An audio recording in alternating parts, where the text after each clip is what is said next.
નમસ્તે મિત્રો, કેમ છો? મજામાં? મારું નામ છે માવાણી વિવેક. હું શ્રી બજરંગદાસ બાપા હાઈસ્કૂલ સણોસરામાં વોકેશનલ શિક્ષક તરીકે ફરજ બજાવું છું. દિવસે ને દિવસે આપણે જોતા હોઈએ છીએ કે આઈટી વિષય છે શું, આ કઈ જગ્યાએ કામ લાગે, એનું મહત્ત્વ શું, એનાથી ફાયદો શું થાય. બધા એમ કે આઈટી આઈટી આઈટી, પણ આઈટી છે શું? તમે દિવસે ને દિવસે એમ થતું હોય કે આપણે આઈટી વિશે એકાક રાખીએ, આપણે આઈટી રાખીએ. આખો દેશ આઈટી વિશે પાછળ ભાગે. Information technology. ઇન્ફોર્મેશન એટલે શું? માહિતી ટેકનોલોજી આવવાથી કાંક ને કાંક નવો ફેરફાર થાય. પહેલાંના સમયમાં ટપાલ હોય તો એ ટપાલ પહેલાં ઘરે ઘરે દેવા જતા, કેમ કે અહીંયા સંદેશ મોકલવામાં આવતો કે ફલાણા ભાઈ મરી ગયા છે, તમે તાત્કાલિક આવો. હવે ટપાલ પહોંચતા 2 દિવસ વહી જાય, 3 દિવસ વહી જાય, નક્કી જ ન હોય ક્યારે કેટલો સમય લાગી જાય, કોઈ ખ્યાલ ન હોય. તો એનો ફાયદો શું થાય કે આપણે જે વ્યક્તિ ટપાલ પહોંચે તો એ ઘણો બધો સમય લાગી જાય. આઈટી આવવાથી ફાયદો શું? એક મેસેજ ટાઈપ કર્યો, ભાઈ કાલને કાલ તમે આવી જાઓ તો શું વાંધો, તો તરત આવી જવાય. બરાબર, જેટલો સમય લાગે એટલા સમય કરતાં પણ સાવ ઓછા સમયમાં થઈ જાય. આઈટી દિવસે ને દિવસે બહુ આગળ વધતું જાય. ઘણા બધા ફાયદા છે. આપણને એમ થાય કે ફાયદા તો ઘણા બધા છે, પણ એની સામે નુકસાન પણ હોય. તમને એમ થાય કે આઈટી ફાયદો આપે છે તો નુકસાન શેનું? ઘણા બધી વસ્તુ એમ છે કે આઈટી ફાયદો જ આપે. એમ પૈસા મળે છે ને, આપણો શું હોય એક લક્ષ, પૈસા આવવા જોઈએ તો આપણને મજા આવે, પૈસા ન આવે તો સારું તકલીફ થાય. તો આઈટી દ્વારા ઘણી બધી રોજગારી પૂરી પાડે છે. તેનાથી નુકસાન શું? પહેલો પોઈન્ટ એ આવ્યો નુકસાન. ફાયદા તો ઘણા છે, નુકસાન કેવું? તો પહેલાંના સમયમાં જે વસ્તુ હતી, ખેતીવાડી હોય તો ખેતીવાડીની જગ્યાએ આપણે ટ્રેક્ટરને બધું હવે આવ્યું બધું. પહેલાં બળદગાડું હોય, એક આગળ હાલ્યું જતું હોય, અને બળદગાડા દ્વારા જ બધી વસ્તુ થતી હોય. સાથે લણણી કરવી હોય, કપાસ વાવવો હોય, કપાસ ઉગાવવો હોય, દર વખતે આપણે મજૂરો લાવવા પડતા. દાળિયા કહેતા આપણે, દાળિયાની જરૂર પડશે હો ભાઈ. કેમ કે 10 જણા હોય તો આપણું આ કામ થાય. કાલ હવે વરસાદ આવીને ઊભો રહી જાય તો સારું તકલીફ થાય. એની જગ્યાએ ટેકનોલોજી આવી ગઈ, ઓટોમેટિક મશીન, ખાલી મશીનની સ્વિચ ચાલુ કરો થઈ જાય. હવે ટેકનોલોજી આપણે જ બનાવેલી છે. ફાયદો શું થયો કે આપણને ઓછા સમયમાં આપણું આખું ખેતરમાં જે કાંઈ કપાસ જે કાંઈ ઉગાવ્યું હોય ફટાફટ બધું થઈ જાય. પાણી વાવવું હોય તોય થઈ જાય. સિંચાઈ પદ્ધતિ આવી ગઈ, ટેકનોલોજી જ છે એવડી એક જાતની.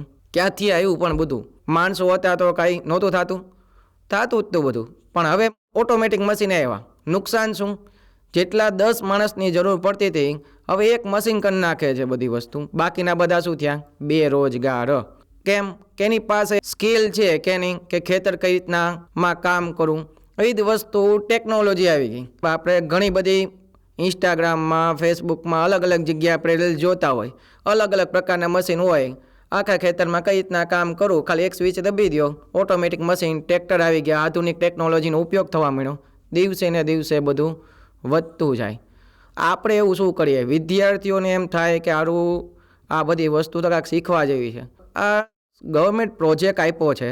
બધે દેશની અંદર કાંક ને કાંક 3જા ધોરણનો વ્યક્તિ, બીજા દેશની અંદર, બ્રાઝિલ દેશની અંદર 3જા ધોરણનો વ્યક્તિ, 4થા ધોરણનો વ્યક્તિ આખા 4 વ્હીલનું સ્પેર પાર્ટ ખોલી નાખે, આખું ફિટ કરી નાખે. ક્યાંથી બધું નોલેજ આવ્યું? કેમ એને ભણાવતા નથી? આપણા દેશમાંય ભણાવે છે, પણ શું? ભણવા પાછળ ભાગો. જેટલું ભણાવે એટલું ભણો, ન ભણે તો ફેલ થશું. આપણા ઓલામાં શું છે? નકરું ભણ્યા જ કરો. તો એ બધી ટેકનોલોજી ક્યાંથી આવી? કે આપણે બધા પાસે નોલેજ છે. નોલેજના હિસાબે એ લોકો આગળ ને આગળ વધતા જાય છે. આઈટીનું મહત્ત્વ એટલું જ છે કે આપણે આઈટી દ્વારા આપણે શું કરી શકીએ, એવું આપણે વિદ્યાર્થીઓને વિચારવું જોઈએ કે આપણે ભણવા પાછળ નહીં, પણ કાંઈક નવું ટેકનોલોજી પાછળ પણ ભાગો. કાંઈક નવું શીખો, કાંઈક નવા પ્રોજેક્ટ બનાવો. અમદાવાદમાં ઘણી બધી જગ્યાએ શૌચાલય મૂક્યા છે, ત્યાં 1 રૂપિયાનો સિક્કો નાખે ત્યાં દરવાજો ખુલી જાય. તે ક્યાંથી બધું છે? એ 12મા ધોરણના વિદ્યાર્થીએ આખો એક પ્રોજેક્ટ બનાવીને મૂક્યો છે. બરાબર, તે વિદ્યાર્થી દ્વારા બધું આખું તૈયાર કરવામાં આવે. તો એ બધું તમે પણ શીખી શકો. કાંઈક નવા પ્રોજેક્ટ બનાવો. ટેકનોલોજી કાંઈક આપણને કાંઈક ફાયદો, રોજગારી બધું આપશે. ભણવા પાછળ નહીં, પણ કાંઈક સ્કિલ લાવો. કોઈ પણ કંપનીમાં જાઓ તો પહેલાં પૂછવામાં આવે તારી પાસે સ્કિલ શું છે, તને શું આવડે છે? તમે એમ કહો મને કે કોમ્પ્યુટર આવડે છે, લ્યો કોમ્પ્યુટર ચાલુ કરી દો. તો કોમ્પ્યુટર તમે ચાલુ કરીને દેખાડશો તો એ બધી વસ્તુ ક્યાંથી આવશે? કાંઈક આવડત હશે તો તમે આગળ આવી શકશે. જીવનમાં આઈટીનું મહત્ત્વ આપણને દિવસે ને દિવસે એમ થાય કે જીવનમાં આપણું આઈટીનું મહત્ત્વ કેમ બધા દિવસે ને દિવસે બધા આગળ વધે છે. સોફ્ટવેર લાઈન પકડીએ, કોઈ પણ આઈટીની લાઈન પકડીએ તો એ લોકોને સેલેરી સૌથી વધારે હોય. શું લેવા સેલેરી વધારે આપે છે? કંઈ આમના મોઢા જોઈને તો કાંઈ આપતા ન હોય એ લોકોને સેલેરી, પણ કાંક એના માટે કાંક સ્કિલ હશે. તમામ વિદ્યાર્થીઓને કહેવામાં આવે છે કાંક સ્કિલ લાવો. સ્કિલ હશે તો કાંક તમે આગળ વધશો. કોઈ પણ સ્કિલ, હું એમ નથી કહેતો કે ખાલી આઈટી વિશે હોય એ બાબતની સ્કિલ. ઘણા બધા ગવર્મેન્ટ પ્રોજેક્ટ આપે છે. બરાબર, પહેલાંના સમયમાં કાંઈ એવું કાંઈ નહોતું, બોર્ડ ઉપર કહેવામાં આવતું. એ બોર્ડ ઉપર દ્વારા તમને બધું સમજાવવામાં આવતું. હવે શું કર્યું? પ્રોજેક્ટ આવ્યા. બધા ગવર્મેન્ટ પ્રોજેક્ટની અંદર એ બધી વસ્તુ શીખવાડવામાં આવે. કઈ રીતના પ્રોજેક્ટ આવ્યા કે સ્માર્ટ બોર્ડ આવ્યા. પહેલાંના સમયમાં શું હતું, પ્રાઇવેટ સ્કૂલ હતી ત્યાં તે સ્માર્ટ બોર્ડ હતું. હવે એ બધી વસ્તુ ક્યાં આવી? ગવર્મેન્ટની અંદર કે ચાલો હવે કેમ વિદ્યાર્થીઓની સંખ્યા ઘટે છે કે સ્માર્ટ બોર્ડ નથી, ટેકનોલોજી નથી આપણી પાસે. વાંધો નહીં, બધી જેટલી ગવર્મેન્ટ સ્કૂલો એમાં સ્માર્ટ બોર્ડ આપો. એને કાંક મગજમાં ઉતરે. ક્લાસમાં બેઠા હોય વિદ્યાર્થીઓ, પહેલાં વિચાર એ આવે કે ચાલો આમાં વિચાર ક્યાં ફરી જાય છે આપણા. ચાલુ પીરિયડે આપણો મન ક્યાંક અલગ અલગ જગ્યાએ ભટકતું હોય છે. ભણાવતા હોય સાહેબ બરાબર જ તે, પણ આપણો વિચાર કાંક જતું રહે છે. એવું આપણે શું કરીએ કે જેથી વિદ્યાર્થીનું મન આવે કે બરાબર એક પાઠ્યપુસ્તક છે, પાઠ્યપુસ્તકમાં એક પણ જાતનું ચિત્ર મૂકવામાં ન આવે તો શું થાય? ચિત્ર જ ન મૂકવામાં આવ્યું તો આખી પાઠ્યપુસ્તકમાં નકું લખાણ જ હોય. તમે ક્યારેક માર્ક કરવાનું કે પાઠ્યપુસ્તકની અંદર જે ચિત્ર છે એ ન હોય તો શું થાય? ભણવાનું મન જ ન થાય. બરાબર, મહારાણા પ્રતાપ વિશે સમજાવતો હોય તો મહારાણા પ્રતાપનું ચિત્ર હોય. ચિત્ર શું લેવા મૂકાય? જ્યારે ચિત્ર જોઈએ તો ક્યાં ખબર પડે કે મહારાણા પ્રતાપ જે ઘોડો છે એની પર મહારાણા પ્રતાપ બેઠા હોય, તલવાર એટલી છે, એનું વજન, એની આખી હિસ્ટ્રી તમને કહેવામાં આવે. તો આખું ચિત્ર ઉપર એના વિશે તમને ખાલી એક ચિત્ર જોતા તમારા માઇન્ડમાં આખું એક ચિત્ર છપાઈ જાય કે એને આના વિશે કાંક આપણને કહેવા માગે છે. જો એ ચિત્ર જ ન હોય તો આપણને કેવું લાગે? બોરિંગ. કોઈ પણ શિક્ષક ભણાવતા હોય તો આપણને એમ થાય કે ના આ વસ્તુ કાંક શીખવા જેવું છે, કાંક સ્કિલ આપો. 2-3 મિનિટે કાંક નવું કાંક એને કહો, કાંક પ્રેક્ટિસ કરાવતા જાઓ તો કાંક તમને કાંક સ્કિલ તેનું મહત્ત્વ સમજાવતા રહ્યો તો વિદ્યાર્થીઓને કાંક ઇન્ટરેસ્ટ જાગે. વિદ્યાર્થીઓને તે તમને એવું થવું જોઈએ કે કાંક નવું શીખવા મળશે. આજ કોઈ ક્લાસની અંદર આવશે, કોઈક સાહેબ નવા આવશે, કાંક નવું શીખવા મળશે, કાંક એનું મહત્ત્વ શીખવાડશે. એમ આના દ્વારા આપણને શું શીખી શકાય તે વસ્તુ આપણે ઇમ્પોર્ટન્ટ છે. આઈટી ઇન્ફોર્મેશન ટેકનોલોજી વિશે ટૂંકમાં સમજીએ. ઇન્ફોર્મેશન ટેકનોલોજી આપણે દર વખતે વાતમાં આપણે કહીએ ટેકનોલોજી ક્યાંથી આવી બધી ટેકનોલોજી? આપણે જે કાંઈ કરીએ છીએ આપણી ટેકનોલોજી થઈ ગઈ. ઓટોમેટિક મશીન આવ્યા. કોઈ પણ હમણાં જ સ્કૂલના વિદ્યાર્થી આખો પ્રોજેક્ટ બનાવ્યો. કેવો પ્રોજેક્ટ બનાવ્યો? Cyber security. ખાલી એક નાનો એવો વિચાર આવ્યો, સાહેબ સાયબર સિક્યુરિટીવાળો પ્રોજેક્ટ બનાવીએ તો. મેં કીધું બનાવો, તમારો જે કાંઈ પ્રોજેક્ટ હશે હું જિલ્લા કક્ષાએ સુધી લઈ જઈશ. તમારો પ્રોજેક્ટ સારો હશે તો રાજ્ય કક્ષા સુધી લઈ જશું. કાંક મહત્ત્વ શું છે એનું? તો એ ટેકનોલોજી તમારી પાસે કાંક આવશે તો એ પ્રમાણે તમે જાણી શકાશે. ઇન્ફોર્મેશન ટેકનોલોજી કાંક વિદ્યાર્થીઓ કાંક નવો પ્રોજેક્ટ લાવશે તો એ પ્રોજેક્ટ દ્વારા તમે એ વસ્તુ કાર્ય કરો. એ પ્રોજેક્ટ ખાલી એક વિચાર આવ્યો કે સાયબર સિક્યુરિટી, પણ કેવી સિક્યુરિટી? કે મોબાઈલ હેક થઈ જાય તો મોબાઈલ હેક થઈ જાય તો આંધળો વ્યક્તિ હોય એને કઈ રીતના ખબર પડે કે મારો જ મોબાઈલ હેક થયો છે? એવું ચેતવણી દ્વારા, વાઇબ્રેશન દ્વારા ખબર પડે. અલગ અલગ રીતે એને ટેકનોલોજી મળે. ગૂગલ પ્લે સ્ટોરની અંદર આખીને એપ્લિકેશન બનાવી સાયબર સિક્યુરિટીવાળી. જિલ્લા કક્ષાએ સુધી લઈ ગયો, ત્યાં પણ બધાએ વખાણ કર્યા. તો એ કાંક નવા પ્રોજેક્ટ બનાવતા રહ્યો જેથી કરીને કાંક મહત્ત્વ જાગે, એના વિશે કાંક આવડત આવે. કાંક નાની વસ્તુ શીખશો તો કાંક મોટી વસ્તુ કરવાનું મન થાય. પહેલાં કાંઈ વસ્તુ આપણને કાંઈ હાલતા આવડતું ન હોય, નાના જન્મતા હોય ત્યારે ધીરે ધીરે આપણે શીખતા હોય, પડી જઈએ, બરાબર, વાગી જાય. એમ રીતે આપણે ટેકનોલોજીમાં પહેલાં પડશું, વાગશે, તૂટી જાય, બધું વસ્તુ થશે, પણ કાંક વસ્તુ આપણે આવડશે તો આગળ આવશું. ઘણીવાર આપણે ગામડામાં બેઠા હોય ને, ગામડામાં તો 4 ચોક હોય, ત્યાં ભાભલાઓ બેઠા હોય તો એ શું કહે છે? મારો બેટો ભણ્યો ઘણું પણ સારું ગણ્યો નહીં કાંઈ. એનો મતલબ શું થાય? ભણ્યો ઘણું બધું લીધું, 90% આવ્યા, 90% આવ્યા, 80% આવ્યા, પણ શું થયું?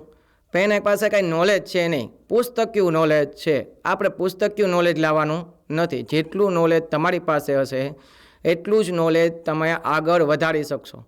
ગમે કોઈ પણ કંપનીમાં જશો તો પહેલાં શું કરશે? તમને આવડે છે શું? તમારે કોઈ પણ જાતના ડોક્યુમેન્ટ નહીં જોવે, ક્યાંથી બધી વસ્તુ આવશે? ખાલી શું આવડે છે? એક જ સવાલ પૂછે, શું આવડે છે? તમે શું કહેશો કે મને આ વસ્તુ આવડે છે? કોઈ પણ જાતનું મને ટાઈપિંગ આવડે છે. નાનું એવું ઓપ્શન લઈએ આપણે, મને ટાઈપિંગ આવડે છે. તો ટાઈપિંગ આલ્યો કોમ્પ્યુટર, કેટલી સ્પીડ છે? જેટલું ટાઈપ કરશો એટલી સ્પીડ તમારે આવશે. તો એ ટાઈપિંગ સ્પીડ ત્યાં બતાવશો તો તમને એમ કહેશે કે વાંધો નહીં, અમારું તમારું કાંઈ પણ વસ્તુ જાણવી નથી, તમારું ખાલી આ વસ્તુ જ તે ઇમ્પોર્ટન્ટ છે, તમને આવડે છે ઇમ્પોર્ટન્ટ છે. શું લેવા એવું બધું કહે છે? કોઈ પણ કંપનીમાં ટકાવારી ઇમ્પોર્ટન્ટ નથી, આવડે છે એ મહત્ત્વનું છે. શું લેવા આવ્યું કે કોઈ પણ નવો વ્યક્તિ આવે ને 6 મહિના ટ્રેનિંગ દેવી પડે. 6 મહિના તમે એને ટ્રેનિંગ આપો તો એને પૈસા દેવા પડે. એ શું કરશે? સવારમાં આવીને ટ્રેનિંગ, જે માણસ શીખતું હશે એની પાછળમાં ભાગમાં જઈને ઊભો રહેશે. કઈ રીતના શીખે છે એ ખાલી જોશે, બરાબર? એને શીખવા માટે 6 મહિના જતા રહેશે. સ્કિલ નથી, પણ ખાલી શું કહેવાય, પુસ્તકીય નોલેજ છે. તો એ શું કરશે? સ્કિલ લાવવા માટે એને ચાલો હવે 6 મહિના ભાઈ ટ્રેનિંગ આપી, 6 મહિના પછી કામ કરશે. તો 6 મહિના એને જે કંઈ સેલેરી આપવામાં આવશે એ શું થઈ ગઈ? વેસ્ટ થઈ. કંપનીને સૌથી મોટું નુકસાન ટ્રેનિંગ. તમને જે કાંઈ ટ્રેનિંગ આપે એ 6 મહિનાનું નુકસાન છે. તો એ 6 મહિનાનું નુકસાન એને કેવું ગયું? વ્યસ્ત ગયું. એ શું કરશે? એટલે કંપની વિચાર કરશે તને આવડે છે શું? જેવું તમને આમ કહેશો મને આવડે છે, ચલો કરીને બતાવ. આવડે છે તો સારું, તો મને કરીને બતાવીશ, તને આવડે છે તો હું લઈ લઈશ તને. પછી તમને પૂછે તને સારામાં સારું આવડે છે, પછી તમને એમ કહેશે ભાઈ તું સેલેરી કેટલી લઈશ? ભાઈ પહેલો પોઈન્ટ ક્યાં આવશે? સેલેરી કેટલી લઈશ? આપણને જેટલી સેલેરી સારી લાગતી હોય એટલી કહી દેવાની. શું લેવા? આપણી પાસે આવડે છે એટલે. તમે કાંઈક શીખશો તો તમને કાંઈક નોલેજ વધશે. કાંઈક કહેવાથી એમ નહીં થાય કે મને આ આવડે છે. એની માટે આપણે દિવસ રાત એક કરીને આપણે પ્રેક્ટિસ કરવી પડે. ભણવાનું ખરી, પણ ભણવાની સાથે શું કરવાનું? ઓલા ભાભલા કે એમ પ્રમાણે ગણવાનું પણ ખરી. કોઈ વ્યક્તિ આપણને કહી ન જવો જોઈએ કે હાલો ભણ્યો ખરી ગણ્યો નહીં. બંને આવડે, ગણ્યો હોય તેને ભણ્યો તે. બોલ તમે કયો એમ કરી દેવા તૈયાર છું. રાખશો નોકરી? એ તમે કહો હા રાખીશ, તો વાંધો નહીં, તો હું આવવા જવા તૈયાર છું, પણ મને જેટલી સેલેરી જોઈએ એટલી તમે આપી શકશો? આપણે સામે કહેવાનું મને જેટલું આવડે છે એટલું તમે હું કામ કરીને આપું છું, તેના કરતાં પણ સારું બેસ્ટ કરીને બતાવીશ, મને ખાલી એક ચાન્સ તો આપો. ત્યાંથી આપણી એક શરૂઆત થઈ કહેવાય. તો આપણે દિવસે ને દિવસે આપણે આગળ વધ્યા કહેવાય. હું તમને અહીંયા કંઈ ભણાવવા માટે નથી આવ્યો, કાંઈક નવું શીખવાડવા માટે આવ્યો છું. કાંઈક નવું શીખશો તો તમે કાંઈક આગળ આવશો. એવું કાંઈ જરૂરી નથી કે આપણને આજથી શીખેલું આપણું કાંઈ કામ નહીં લાગે. ભવિષ્યમાં બધી જગ્યાએ કામ લાગશે. શીખેલું કોઈ દિવસ કાંઈ જતું નથી. ઘણીવાર તમને કહેતા હોય છે. ઉપયોગ, આઈટી શીખ્યા એનો ઉપયોગ શું? કઈ કઈ જગ્યાએ એનો ઉપયોગ થાય? ટેકનોલોજી આપણી પાસે આવે એનો ઉપયોગ ક્યાં? બધી જગ્યાએ અલગ અલગ જગ્યાએ એનો ઉપયોગ થાય છે. એવું નથી કે ખેતીવાડીમાં જ થાય. મોબાઈલ આવવાથી આપણો ઉપયોગ શું થાય? સમયનો બચાવ થાય, તે ઇમ્પોર્ટન્ટ છે. જે માણસ 10 જણાની જરૂર પડતી હતી, એક માણસ એકલો વ્યક્તિ બધું કરી નાખે છે. એ આપણો મેન ઉપયોગ થયો. આપણી જરૂરિયાત પૂરી થઈ ગઈ. કાંઈક શીખશો તો કાંઈક નવું નવું કાંઈક જાણવા મળશે. ક્યાંથી બધી વસ્તુ આવી? વિદ્યાર્થીઓને પણ આ બધી વસ્તુ જોવાની છે કે આપણો આમાંથી વિચાર કરવાનો કે આપણે આમાંથી મળશે શું, આપણે આનો ઉપયોગ કઈ રીતના કરી શકીએ. કોઈ પણ વસ્તુ, કોઈ નવું મશીન આવ્યું હોય ને આપણા ઘરે, વોશિંગ મશીન આવ્યું હોય, કાંઈક નવું ઓટોમેટિક મશીન આવ્યું હોય, તો આપણે પહેલાં સીધા ત્યાં જઈને ઊભા રહી જાય. મારું બેટું આ ચાલુ ક્યાંથી થશે? પહેલો વિચાર ક્યાં આવશે? આ ચાલુ ક્યાંથી થશે? આનો ઉપયોગ શું થાય?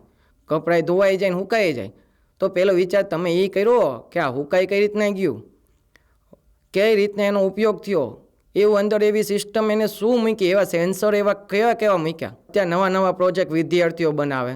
પાણીની ટાંકી આપણે સ્વિચ પાડી દઈએ, પાણીની ટાંકી ભરાઈ જાય એટલે ઓટોમેટિક બંધ થઈ જાય. તો એક વિચાર, ખાલી એક આપણા ઘરનો વિચાર, આપણે નાની નાની ટેકનોલોજી આપણા ઘર પાસે મૂકી દો. સેન્સર 5 રૂપિયા 10 રૂપિયાના મળે છે. કાંઈ એટલી બધી મોંઘી વસ્તુ નથી મળતી. નવી ટેકનોલોજી કાંક બનાવશો, નવો કાંક કરશો તો એનો ઉપયોગ આપણે બરાબર રીતે કરી શકીએ. તે જ વસ્તુ આપણે નહીં કરીએ તો આપણે બધી વસ્તુ છે નકામી જશે. તો એ બધી વસ્તુ ક્યાંથી? આપણે આપણી રીતે બધું શીખતું રહેવાનું. આપણે એવું ન થવું જોઈએ આપણને કાંઈ નથી આવડતું, ઓલો કાંઈ નથી કરતો તો એ નહીં કરતો તો હું નહીં કરું, એવું નહીં રાખવાનું. તમામને લોકોને કાંઈક ને કાંઈક નવું શીખતા આપણે કાંઈક કરશું ને તો વિદ્યાર્થી કહેતી આ કઈ રીતના કર્યું, તરત એમ કહેશે આ કઈ રીતના કર્યું, મને શીખવાડને. તો આપણને આપણી પાસે કાંઈક શીખે તો છે. આપણને અંદર થવું જોઈએ કે આપણે શીખીએ છીએ. એવું નથી કે વિદ્યાર્થીઓને કાંઈ ન આવડતું હોય. વિદ્યાર્થીને જે આવડતું હોય ને ક્યારેક એવું થાય કે શિક્ષકને પણ ન આવડતું હોય. એવી ટેકનોલોજી ક્યારેક બનાવી નાખે તો આપણને ખબર જોવા ઊભા રહી જાય, સારું તે કઈ રીતના આવું બનાવ્યું એમ. મને શીખવાનું તો હું કાંક કાલ સવારે વિદ્યાર્થીઓને કાંઈક નવું શીખવાડું એમ. આપણે પણ ક્યારેક શીખવું પડે. મારા સ્કૂલમાં એક વિદ્યાર્થીએ મિલન પરમાર કરીને છે એને એક ટેકનોલોજી બનાવી. ટેકનોલોજીમાં સાયબર સિક્યુરિટી બનાવી. મારે એને બધું પૂછવું પડ્યું કઈ કઈ રીતે આ ફાયદો થાય, એનો ઉપયોગ શું. ગૂગલ પ્લે સ્ટોરમાં મૂકી દે, સારામાં સારા વ્યૂ આવ્યા. તો આપણને ફાયદો શું થાય કે આપણે એમાંથી શું શીખ્યા, એ ટેકનોલોજીનો કોડ કઈ રીતના નાખ્યો, એના દ્વારા આપણને શું શું ફાયદો થયો, એની અંદર સિક્યુરિટી આપણને કેટલી લાગુ પડે છે. એ બધી વસ્તુ કાંક નાની વસ્તુ શીખશો તો મોટી વસ્તુ શીખવા મળશે. એવું કોઈ દિવસ આપણે રાખવાનું નહીં કે આપણે કાંઈ શીખ્યા નથી. આપણે શીખશું તો આપણને કાંઈક આવડશે. કંઈ જતું એવું રહેવાનું નથી. જીવનમાં આઈટીનું મહત્ત્વ. સંદેશા વ્યવહાર. સંદેશા વ્યવહાર કઈ રીતના થાય કે આપણે સંદેશા વ્યવહાર મોબાઈલ દ્વારા આપણે જે ટાઈપ કરીએ એ તરત સંદેશો પહોંચી ગયો. કયા બે વોટ્સઅપ કઈ રીતના બન્યું, ટ્વિટર, ગમે તે આપણે મેસેજ કરીએ જે સ્પીડમાં આપણે કરતા હોય એ જ પ્રમાણમાં આપણે મેસેજ મોકલીએ અને તરત આપણને રિપ્લાય મળે. નાનો એવો મેસેજ આપણને બહુ ઇમ્પોર્ટન્ટ કામ કરી દે. ઇમરજન્સી હોય તો એક મેસેજ કરીએ એટલે તરત આપણે જેટલા લોકો હોય સગાવાલા હોય તરત આપણી સાથે પહોંચી જાય. તો આ વસ્તુ ટેકનોલોજી છે. ટેકનોલોજી દ્વારા આપણને ઘણી બધી માહિતી આપણને મળી જાય. બરાબર, એ વસ્તુ ટપાલ દ્વારા મોકલી હોય તો એ વસ્તુ પોગે જ નહીં. સંદેશા વ્યવહાર દ્વારા આપણે ઘણી બધી માહિતી, એક નાનો એવો સંદેશ આપણું ઘણું બધું મહત્ત્વ પહોંચાડી શકે છે. વૈશ્વિક જોડાણ. બરાબર, વૈશ્વિક જોડાણ એટલે હા આઈટી વિષય દ્વારા આપણે ઘણા બધા દેશ આપણે શું કર્યા, જોડાણમાં થઈ ગયા એમ. કે આપણે એ વસ્તુ ટેકનોલોજીના મદદથી, આઉટસોર્સિંગના મદદથી આપણને શું કહે છે, ચાલો આ કામ જ્યારે અમેરિકામાં બધા લોકોનું કામ પૂરું થાય તો આપણને એમ કે ચાલો આ આઉટસોર્સિંગમાં મોકલી દો. એટલે ઇન્ડિયાવાળાને કહે છે તમે અમારું કામ કરી દેશો. તો એ આપણે એમ કહીએ ચાલો અમે કામ કરી દેશો, અમને પૈસા મળશે. તો હા મળશે, તમે અમારું કામ કરી દેશો, તમે કહો એટલા પૈસા આપવા તૈયાર છે. એ પ્રમાણે આઉટસોર્સિંગની કામગીરી થતી હોય છે. તો એક જોડાણ થઈ જાય. બરાબર, અમેરિકાએ અલગ અલગ દેશના લોકોનું કામ આપણા દેશમાં થતું હોય છે. આપણે એનું વૈશ્વિક જોડાણ, બરાબર, તે આપણે એનું કામગીરી આપણે કમ્પ્લીટ કરીએ છીએ અને સંતોષપૂર્વક કામગીરી કરીએ છીએ. તે એ લોકો સામેથી કે તમારી કામગીરી બહુ સારી છે. આપણી કામગીરી સારી હશે તો બધા આખા દેશના બધા લોકો આપણું અભિવાદન કરશે, કહેશે કે બહુ સરસ કર્યું. ક્યાંથી વધુ આવ્યું કે નોલેજ પહેલેથી વસ્તુ હશે. તો સામાજિકરણ. સામાજિકરણ એટલે કે કોઈ પણ સમાજમાં બેઠેલો વ્યક્તિ સમાજને લગતી પણ કારીગરી કરતું હોય, જે ઘણી બધી ફ્રીમાં પણ ગૂગલ પ્લે સ્ટોરની એપ્લિકેશનો છે, એ સમાજને લગતી સારી એવી થાય. બરાબર, કોઈ પણ કાંઈ પણ થયું હોય તો એ સમાજને લગતું સારા માટે કામગીરી કરી હોય તો એનું પણ અભિવાદન થાય કે એને પ્લે સ્ટોરમાંથી કાંઈક ફ્રીમાં એની એપ્લિકેશન બનાવેલી છે. માણસો તેનો ઉપયોગ બરાબર રીતે કરે છે. તેના લીધે આપણને ઘણી બધી વસ્તુનો ફાયદો થાય. બરાબર, કોઈ પણ વસ્તુ લઈ લો, મીશો એપ્લિકેશન છે, એમેઝોન એપ્લિકેશન જે ફ્રીમાં આપણે ડાઉનલોડ કરી શકીએ છીએ. એનામાંથી આપણે ઘણી બધી વસ્તુ આપણે ડાઉનલોડ કરીને આપણે મોબાઈલ દ્વારા આપણે મંગાવી શકીએ છીએ. તો એક સામાજિક તત્વો, સામાજિકરણની અંદર આપણે એક ફાયદો થયો કે આપણે આ વસ્તુ નથી તો આપણે આ વસ્તુ કઈ રીતના મંગાવી શકીએ. કેરિયર તરીકે આઈટીનું મહત્ત્વ. કેરિયરમાં આપણું મહત્ત્વ કઈ રીતના, આપણું કેરિયર કઈ રીતના બની શકે, એ કોઈ દી વિચાર કર્યો કે કેરિયર આપણું શું આઈટીમાં. આઈટી રાખવાથી આપણને શું ફાયદો થાય. પહેલી વસ્તુ આપણને થાય જોબ મળે. જોબ સાથે શું થયું, કાંઈક નવું જાણવા જેવું મળે. જેવું જાણશો એવું આપણે કાંઈક નવું બનાવશું. બરાબર, આઈટી ટેકનોલોજીનું ઘણા બધા ફાયદા છે. તેનું આપણે દિવસ રાત એક કરીને પણ આપણી ટેકનોલોજી પાછળ પડીએ તો એ વસ્તુ થાય કેમ નહીં. તો આપણે એક નાનો એવો ઉપયોગ કરીએ તેના માટે દર મહિને દર વર્ષે કાંઈક ને કાંઈક નવી નવી ટેકનોલોજી દિવસે ને દિવસે કાંઈક બન્યું હોય તો આપણું કેરિયર કઈ રીતના બને. કાંઈક કેરિયર એ રીતે બને કે કાંઈક આપણે પ્રોજેક્ટ બનાવીએ, કાંઈક નવું એક આઈડિયા, મેં તમને કીધું કાંઈક મગજમાં કાંઈક નવો આઈડિયા આવવો જોઈએ તો આપણે એ વસ્તુ કાંઈક કેરિયર બનાવી શકીએ. એના માટે આપણે શું કરવું પડે, નાના નાના પ્રોજેક્ટ બનાવો. સાવ નાનો પ્રોજેક્ટ બનાવો. કઈ રીતના, પાણી આપણા ઘરની અંદર પાણીની ટાંકી દર મહિને દરરોજના દરરોજ આપણે છલકાઈ જાય છે તો આપણે શું કરવું પડે છે, કાંઈક આપણે સેન્સર મૂકી દઈએ જેથી કરીને પાણી ટાંકી આપણે વધારાનું પાણી બગડે નહીં. કાંઈક ફાયદો થયો ને, વધારાનું પાણી વેસ્ટ ન ગયું. આપણે એક નાની એવું એક્ઝામ્પલ લીધું, કાંઈક સેન્સર મૂકી દીધી પાણીની ટાંકીની અંદર. તો એવો જ પ્રોજેક્ટ આપણે દિવસે ને દિવસે કાંઈક બનાવીએ તો આપણું કાંઈક કેરિયર પ્રોજેક્ટ બાબતમાં પણ આગળ વધશે. તે આઈટીનું મેન જ ઉદ્દેશ એ છે.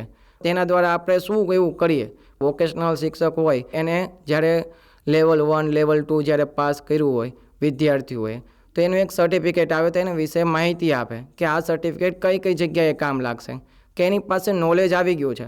હવે નોલેજ પ્રમાણે એવડે કઈ જગ્યાએ એને ઇન્ટર્નશીપ કરવી હોય કે કોઈ પણ જગ્યાએ નોકરી કરવી હોય, એ સર્ટિફિકેટ બતાવશે તો એને એમ કહેવામાં આવશે કે હા ભાઈ તારી પાસે નોલેજ તો ઘણું બધું છે, તો અમારી કંપનીમાં તું આવ, ધીરે ધીરે તારો પગાર વધારી દઈશ. તો એક જાતનું તો શું થયું કે બેરોજગારી હતી તેને શું થઈ ગઈ, રોજગારી મળી. એક આઈટી આવવાથી વોકેશનલ ઘણી બધી સ્કૂલની અંદર છે, તો કાંક એના પાસેથી કાંક ઘણું બધું શીખવા પછી એને કંપનીમાં મોકલવામાં આવ્યા. દરેક સ્કૂલની અંદર અત્યારે ઘણી બધી સ્કૂલની અંદર વોકેશનલ ચાલે છે, તો વિદ્યાર્થીઓને ઇન્ડસ્ટ્રીયલ વિઝિટ કરવામાં આવે, ઇન્ટર્નશીપ કરવામાં આવે છે. તો એ બધી ઇન્ટર્નશીપ, ઇન્ડસ્ટ્રીયલ વિઝિટ, તો તેના દ્વારા એને કાંક અંદરથી એમ થાય કે નહીં આપણે પણ કાંક કરીએ, આવું કાંક આપણે કાંક કરીએ તો કેવું રહે. એકથી ન થાય તો 2-3 વિદ્યાર્થી સાથે રાખો તો તેના દ્વારા આપણું એક કેરિયર બનશે. ઇન્ટર્નશીપ કરશે, કાંક કંપનીના રૂલ્સ જાણવા મળશે, સેફટી કઈ રીતના રાખી શકાય. આપણે કોઈ પણ કામ કરતા હોય તો આપણે પહેલાં આપણી સેફટી રાખવી જોઈએ. તો એ બધી સેફટી ક્યાંથી આવે છે, કંપનીમાં જ્યારે આપણે કાંઈક કામ કરીએ તો એની કાંઈક સેફટી આગળ આવે અને આપણે ઘણું બધું શીખવા અને જાણવા મળે. મારી સ્કૂલમાં ઇન્ડસ્ટ્રીયલ વિઝિટ, ગેસ્ટ લેક્ચર બધી વસ્તુ થતી હોય છે. તો એ બધી વસ્તુ આપણે કરાય તો જેથી કરીને વિદ્યાર્થીને ખબર પડે કે અહીંયા કંપનીની અંદર ટીમવર્ક દ્વારા કરવામાં આવે. જેટલું ટીમવર્ક કરશે એટલો ફાયદો થશે. એકથી કોઈ વસ્તુ કાંઈ થાય નહીં. જેટલું ટીમવર્ક કરીએ તો આપણને આટલી બધી વસ્તુ કેવી થઈ જાય, ફાયદો થઈ જાય. આપણે 2 વ્યક્તિ હોય, 3 વ્યક્તિ હોય, હળી મળીને આપણે કામ કરવાનું છે. એવું નથી કે આપણે જ બધું કરી લેવાનું. આપણને આવડતું એ વાત સાચી, પણ એકલાથી બધું કામ થાય નહીં. તો સમય વધારે લાગી જાય. એકલાથી થાય ખરી, પણ સમય કેટલો લાગી જાય, વધારે લાગી જાય. એમ કરતાં ટીમવર્ક સાથે જો કામ કરવામાં આવે તો ઘણા બધા આપણે આગળ વધી જાય. આપણો વિકાસ થાય, કંપનીનો વિકાસ થાય, તો આર્થિક વ્યવસ્થા, આર્થિક સુધારો થાય. કંપનીમાં પણ બધાનો ગ્રોથ કેવો થઈ જાય, વધી જશે. કંપનીનો ગ્રોથ વધે તો તમારી સેલરી પણ ઓટોમેટિક વધે. એટલે વિદ્યાર્થીઓને અલગ અલગ જગ્યાએ ઇન્ડસ્ટ્રીયલ વિઝિટ કરવામાં આવે, ગેસ્ટ લેક્ચરનું આયોજન કરે, બહારના લોકોને બોલાવવામાં આવે સ્કૂલની અંદર કે તમે ગેસ્ટ લેક્ચર તરીકે આવી શકો અને તેના વિશે તમે કહી શકાય, આ વિશે તમે શીખો તો તમને કાંઈક નવું જીવન, આપણી પાસે નોલેજ હોય પણ સાથે સાથે બીજાનું નોલેજ પણ એનો ઉપયોગ કરવાનો હોય છે. તેના દ્વારા આપણને ઘણી બધી માહિતી મળે છે. Thank you. ખૂબ ખૂબ આભાર તમારો કે તમે મારે ધ્યાનથી મારો વિડીયો જોયો. Thank you so much.